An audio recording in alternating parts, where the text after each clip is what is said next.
রাস্তাঘাটে গেলে একটা ডর আছে, তো কোন সময় কী করে ফেলায়। তো সেনাবাহিনীর এই অভিযানটা আমার কাছে খুব ভালো লাগছে।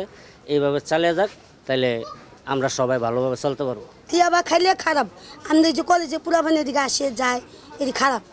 আমরা চাই এই মাদক মুক্তি হয়ে যাক।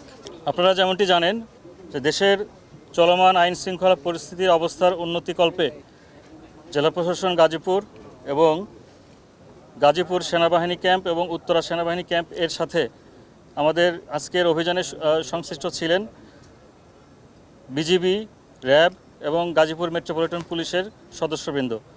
আমাদের আজকের এই যৌথ বাহিনী অভিযানে আপনারা জানেন যে মাজার বস্তি যে এলাকা, এটি অত্যন্ত সন্ত্রাসী কর্মকাণ্ড এবং ছিনতাই রাহাজানিতে এইসব এলাকার মানুষজন জড়িত, এবং সুনির্দিষ্ট তথ্যের ভিত্তিতে আমরা আজকে এই অভিযানটি পরিচালনা করি। এবং আপনারা দেখতে পাচ্ছেন আমরা বেশ কিছু বিভিন্ন ধরনের মাদকদ্রব্য এবং উদ্ধার করেছি, এবং সেই সাথে দেশীয় অস্ত্রশস্ত্র যেগুলো সন্ত্রাসী কর্মকাণ্ডের সাথে ব্যবহৃত হয়, এবং সংশ্লিষ্ট চিহ্নিত বেশ কিছু সন্ত্রাসী এবং আমাদের মাদকসেবী, মাদক ব্যবসায়ী এই সংশ্লিষ্ট আমরা লোকজনকে আটক করেছি।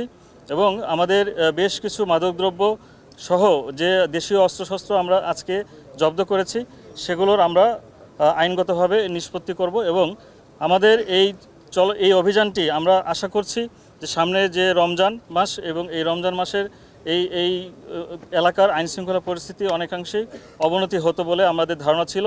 সেই কারণেই আমাদের এই আজকের অভিযান রমজান মাসে আমাদের মানুষের দৈনন্দিন যে স্বস্তি সেটি ফিরিয়ে দিবে বলে আমরা আশা করছি। এবং আমাদের এই অভিযান সামনে অব্যাহত থাকবে, এবং আমাদের এই আইনশৃঙ্খলা পরিস্থিতি এবং জনজীবনে স্বস্তি আনা পর্যন্ত আমাদের এই অভিযান অব্যাহত থাকবে।